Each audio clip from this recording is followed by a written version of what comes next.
Assalamu alaikum dear students, this is Reham Rahman and I'm a computer science teacher for grade 9. Our today's topic is formation of an algorithm. So dear student, जैसा कि आपको बताया हमारा आज का topic है formulation of an algorithm. आज के टॉपिक के मूव करने से पहले let's have a quick recap of our last lecture. Last lecture में हमने देखा था इंट्रोडक्शन ऑफ एल्गोरिथम और उसकी डेफिनेशन देखी थी. That is a set of instructions to solve a problem. कोई भी ऐसा सेट ऑफ इंस्ट्रक्शंस जो हमें रिक्वायर्ड होता है to solve a problem step by step, उसको हम एल्गोरिथम कहते हैं. फिर हमने देखा what is the role of algorithm in problem solving. Problem solving में हमारे पास एल्गोरिथम के रोल जो है वो बहुत इंपॉर्टेंट है, बिकॉज इससे हमें पता चल जाता है कि हम कितने स्टेप्स में अपना जो भी टास्क है वो परफॉर्म कर लेंगे, कितने स्टेप्स में हमारी जो प्रॉब्लम है वो सॉल्व हो रही है, पर स्टेप हमें कितनी कोई रिक्वायरमेंट है टाइम की, और जब हमारे पास एक क्लियर होगा स्टेप बाय स्टेप इंस्ट्रक्शंस होंगी किसी भी प्रॉब्लम को सॉल्व करने के लिए, तो उसके लिए हमें आसानी हो जाएगी उसके सोल्यूशन की तरफ मूव करने के लिए. दैट्स वाई प्रॉब्लम सॉल्विंग में एल्गोरिथम बहुत इंपॉर्टेंट रोल प्ले करता है. लास्टली हमने देखे थे कि what are the characteristics of a good algorithm, जिसमें हमने देखा कि एल्गोरिथम के steps should be well defined, clear, without any ambiguity. Well defined input होनी चाहिए हमारे पास, वेल डिफाइंड आउटपुट होनी चाहिए, फिनिट नंबर ऑफ स्टेप्स होने चाहिए, और हमने ये देखा कि फिर उसमें हमारे पास जो फिजिबिलिटी है एल्गोरिथम के स्टेप्स की वो बहुत मैटर करती है. और एक अच्छा एल्गोरिथम तभी होता है जब वो लैंग्वेज इंडिपेंडेंट हो, हमारे पास ये आसानी हो कि हम अपनी उस एल्गोरिथम को किसी भी लैंग्वेज में कन्वर्ट कर देंगे तो आउटपुट सेम ही रहेगी, वही आउटपुट आएगी जो हम चाह रहे हैं. सो ये तो था एक क्विक रीकैप हमारे प्रीवियस लेक्चर का. Let's move towards our today's topic, that is formulation of algorithm. We use different notations, जिनको आप keywords भी कह देते हैं, to develop, to write an algorithm. जिस तरह हमने फ्लो चार्ट्स में डिस्कस किए थे कि जब हम फ्लो चार्ट डेवलप करते हैं तो हम डिफरेंट सिंबल्स यूज़ करते हैं फ्लो चार्ट में. इसी तरह एल्गोरिथम डेवलप करने के लिए हम सिंबल्स नहीं, हम नोटेशंस यूज़ करते हैं. उन नोटेशंस को आप कुछ कीवर्ड्स भी कह सकते हैं. ऐसे वर्ड्स जो कि हमें आसानी से समझ आ जाते हैं, हम नॉर्मल यूज़ करते हैं, उनका हमें मतलब पता होता है. That notations are use in developing an algorithm. इसमें कोई सिंबल्स यूज़ नहीं होते, इसमें सिर्फ नोटेशंस यूज़ होती हैं, कुछ कीवर्ड्स यूज़ होते हैं जिससे हमें पता चल जाता है कि इस स्टेप में हम क्या परफॉर्म करने लगे हैं. तो आज हम डिस्कस करेंगे उन नोटेशंस को. Let's discuss it. सो ये हैं हमारे पास नोटेशंस जो हम यूज़ करेंगे एल्गोरिथम बनाते हुए. सबसे पहले है स्टार्ट. जैसे कि हमने फ्लो चार्ट में डिस्कस किया था कि हम स्टार्टिंग उसका जो हमारे पास सिंबल होता था that Oval shape, that was called terminal. इसी तरह ही जब हम एल्गोरिथम डेवलप करते हैं तो जो नोटेशन हम स्टार्ट के लिए यूज़ करते हैं उसमें हम स्टार्ट ही लिखते हैं. That is start. That shows कि ये हमारा स्टार्टिंग पॉइंट है एल्गोरिथम का, यहाँ से हम अपना एल्गोरिथम स्टार्ट कर रहे हैं. Then comes input. हमने जब भी ये वर्ड यूज़ करेंगे, जब भी ये नोटेशन यूज़ करेंगे, दैट शोज़ कि यहाँ पर अब हम इनपुट ले रहे हैं यूज़र से. यूज़र इनपुट करेगा डेटा और उस डेटा को हम मेमोरी में, कंप्यूटर मेमोरी में स्टोर कर देंगे. Then comes set. इस नोटेशन को हम यूज़ करते हैं, इस कीवर्ड को हम यूज़ करते हैं जब हमने किसी भी मेमोरी को जो हमने सेव की है कंप्यूटर में उसको कोई नाम वैल्यू देनी हो, या उस एग्जिस्टिंग वैल्यू को हमने अपग्रेड करना हो, उसमें कुछ चेंज करना हो, तब हम ये सेट की नोटेशन यूज़ करते हैं. Then comes if else. If else जैसे आपको पढ़ते ही पता चल गया होगा, इट्स अ कंडीशन. जहाँ पर भी हमें कंडीशन अप्लाई करनी हो अपने एल्गोरिथम में, for example if A is greater than B, if 1 is equals to 1, तब हम ये if else को यूज़ करते हैं. That shows कि यहाँ पर अब कंडीशन आ रही है. जैसे हमने फ्लो चार्ट्स में देखा था, जब हम कंडीशन करते हैं तो हम वो डिसीजन का डायमंड शेप सिंबल यूज़ करते हैं. इसी तरह ही एल्गोरिथम में जब हमने कोई बताना हो कि यहाँ पे कंडीशन आ रही है, यहाँ पे हमें कोई डिसीजन लेना है, तो हम जो नोटेशन यूज़ करेंगे that is if else. Then we have a notation that says go to. Go to हम तब यूज़ करते हैं जब हमें कुछ ट्रांसफ़र करना हो कंट्रोल किसी और स्टेप को, या हमने कोई चीज़ रेपिटेशन में करनी हो, एक लूप परफॉर्म करना हो. ऐसी एग्जांपल्स हमने फ्लो चार्ट में भी देखी थी कि जब हमने रेपिटेशन करनी होती है तो जब हमने फ्लो को अपने बॉटम टू टॉप में लेकर जाना है, वो क्या करना है. एल्गोरिथम में हम यूज़ करेंगे this notation go to. Flow charts में हमने यूज़ की थी इस फ्लो को दिखाने के लिए फ्लो लाइंस और एरोज़ के. पता चल जाता था एरो हेड जिस तरफ जा रहा है हमारा फ्लो फ्लो चार्ट का उस तरफ मूव कर रहा है। यहाँ पर क्योंकि हम कोई सिंबल यूज़ नहीं कर रहे हैं, हम नोटेशंस यूज़ कर रहे हैं, तो हम नोटेशन यूज़ करेंगे गो टू, जिससे पता चलेगा कि अब हम कोई स्टेप लूप में करने लगे हैं। उसके लिए हम नोटेशन यूज़ की है go to. Then we have output notation. Output notation use होती है जब हमने डिस्प्ले करनी है आउटपुट यूज़र को, उसके लिए हम यूज़ करेंगे output. And last one is end. जब हमने अपने एल्गोरिदम को एंड करना है, that is the ending point of our algorithm, तब हम यूज़ करेंगे इस नोटेशन को एंड को, जिससे हमें पता चल जाएगा अब हमारा जो एल्गोरिदम है उसके सारे स्टेप्स कंप्लीट हो गए हैं, this was the last thing, और हमारा एल्गोरिदम एंड हो गया है। तो ये थी नोटेशंस और कीवर्ड्स जिनको यूज़ करके हम किसी भी एल्गोरिदम को डेवलप करते हैं। Now let's do some examples of algorithm, कि हमारे पास कोई प्रॉब्लम स्टेटमेंट है तो उसकी प्रॉब्लम को हम कैसे एल्गोरिदम की फॉर्म में सॉल्व करेंगे। यही वाली प्रॉब्लम्स हमने फ्लो चार्ट में भी यूज़ की थी, उनके हमने फ्लो चार्ट्स डेवलप किए थे। सेम प्रॉब्लम्स हम लेंगे और उन प्रॉब्लम को हम करेंगे, उसका बनाएंगे एल्गोरिदम।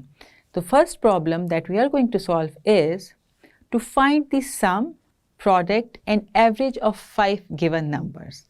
इफ़ यू रिमेंबर, ये पहली एग्जाम्पल थी जो हमने फ्लो चार्ट में भी यूज़ की थी, उसका हमने फ्लो चार्ट डेवलप किया था। अब उसी एग्जाम्पल को अब हमने उसका एल्गोरिथम डेवलप करना है। And how we will develop that, सबसे पहले लेंगे हम अपना स्टेप 1, दैट इज़ स्टार्ट। हमने बताया था कि जब हमने अपना स्टार्टिंग पॉइंट बताना है तो हम नोटेशन यूज़ करेंगे स्टार्ट को।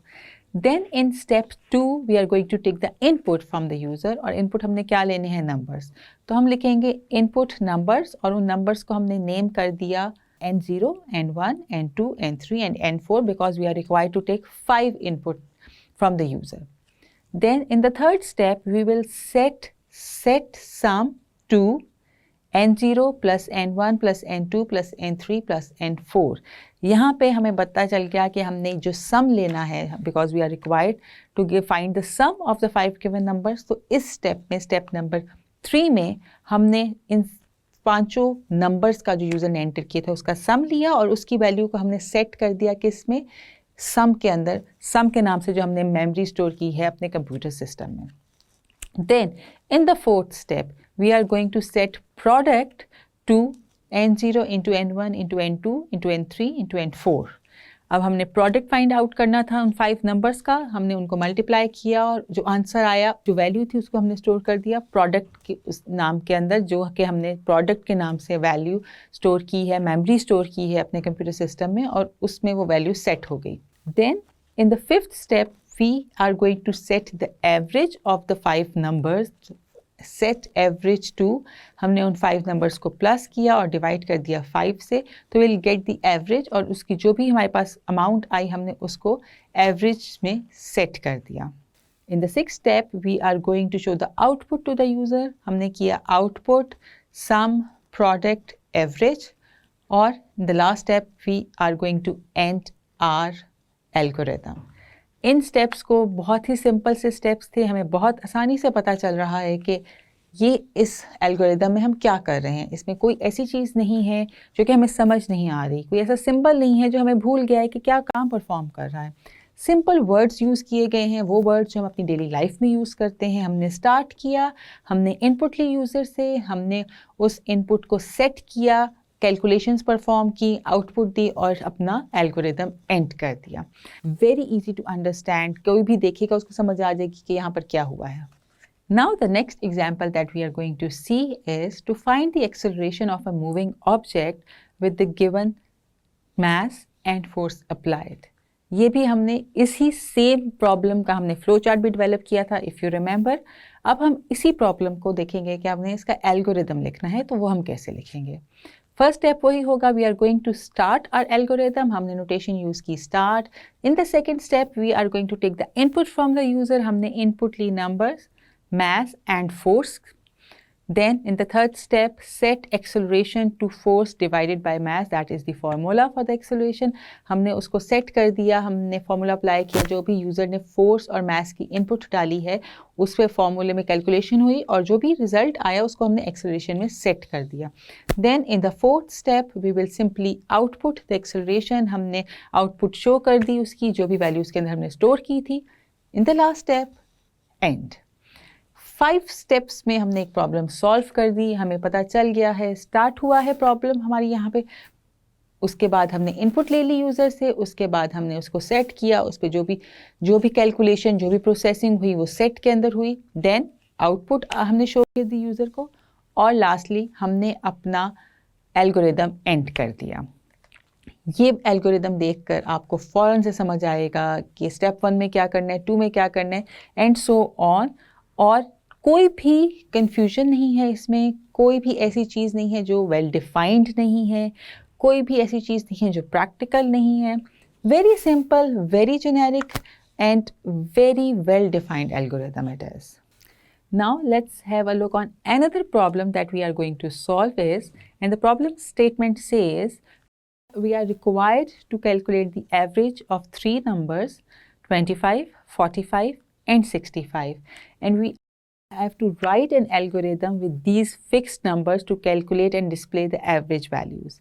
हमारे पास ये फिक्स नंबर हैं, हमने कोई इनपुट नहीं लेनी इसमें से यूज़र से, बिकॉज प्रॉब्लम स्टेटमेंट में ऑलरेडी हमें ये 3 नंबर दे दिए गए हैं 25, 45 एंड 65. हमें एक एल्गोरिदम डेवलप करना है जिसमें हमने क्या करना है, हमने कैलकुलेशन परफॉर्म करनी है इन गिवन वैल्यूज़ पर, और हमने कैलकुलेट करनी है average of these given values और उसको डिस्प्ले करना है। सब कुछ इस प्रॉब्लम स्टेटमेंट पे हमें क्लियरली बता दिया गया है। Problem statement is very well defined, उसमें कोई एम्बिग्विटी नहीं है। So let's move towards developing the algorithm of this one. First step, जो कि अब आई होप आपको समझ आ गई होगी, फर्स्ट स्टेप हम हमेशा लेंगे स्टार्ट से। देन नेक्स्ट स्टेप में यूजुअली हम क्या करते हैं, हम लेते हैं input from the user, but as in this given statement, the given problem statement, हमारे पास ऑलरेडी हमारे नंबर्स दिए हुए हैं, हमें यूज़र से इनपुट नहीं लेनी। तो हम मूव करेंगे सेकंड स्टेप में डायरेक्ट सेट की तरफ। हमने किया है सेकंड स्टेप में सेट ए, एक हमने नंबर लिया है, उस ए में हमने वैल्यू क्या दे दी है 25। Then in step 3 we are going to set B to 45. Then in the next step set C to 65. ये जो गिवन वैल्यूज़ थी, हमने इनपुट नहीं ली यूज़र से, उन्हीं को हमने गिवन वैल्यूज़ को सेट कर दिया है A, B और C में। Now we have to find, मतलब एवरेज कैलकुलेशन के लिए हमें एक फार्मूला रिक्वायर्ड होता है कि हम जो भी गिवन नंबर्स हैं उनको ऐड करके डिवाइड कर देते हैं टोटल नंबर पर। तो उसके लिए पहले हमें परफॉर्म करना पड़ेगा सम इनका। We will do the set sum to a plus B plus C, इन तीनों वैल्यूज़ को ऐड करके जो भी हमारे पास रिजल्ट आएगा हमने उसको सम में सेव कर लिया। Then in the next step we are going to calculate, we are going to perform the calculation on average. हमने सेट किया एवरेज को टू सम डिवाइडेड बाय 3, जो भी हमारे पास सम में वैल्यू थी उसको हमने 3 से डिवाइड कर दिया। हमारे पास जो भी उसके कैलकुलेशन का रिजल्ट आया हमने उसको स्टोर कर दिया एवरेज में, AVG के नाम से हमने उसको सेव किया। In next step we are going to display to show the output to the user, तो हम यूज़ करेंगे notation output sum and average. Lastly we are going to end the algorithm, because जो हमें required था हमने वो सब steps perform कर लिए हैं, and now we are going to end our algorithm with the notation end. ये भी एक सिंपल सा एल्गोरिदम था जो हमने डेवलप किया। इसमें हमें बस एक चेंज ये था कि हमने यूज़र से कोई इनपुट नहीं ली, जो इनपुट थी वो ऑलरेडी गिवन थी, जो 3 नंबर हमें दिए गए थे वो ऑलरेडी प्रॉब्लम स्टेटमेंट के अंदर थे 25, 45 एंड 65। हमें कोई भी इनपुट लेने की ज़रूरत नहीं पड़ी यूज़र से।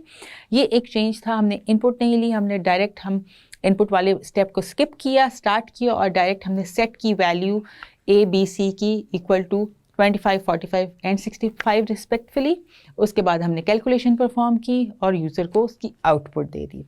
सो आज के लेक्चर में हमने देखा था कि हम कौन सी नोटेशंस यूज़ करते हैं, कौन से कीवर्ड्स यूज़ करते हैं जब भी हम कोई एल्गोरिदम डेवलप करते हैं। इसमें कोई सिंबल्स यूज़ नहीं होते, इसमें हमारा नॉर्मल लाइफ में यूज़ होने वाली लैंग्वेज में से हमने कुछ कीवर्ड्स लिए हुए हैं जिनको पढ़ के आपको फ़ौरन समझ आ जाती है कि ये वाला स्टेप में हम क्या करना चाह रहे हैं।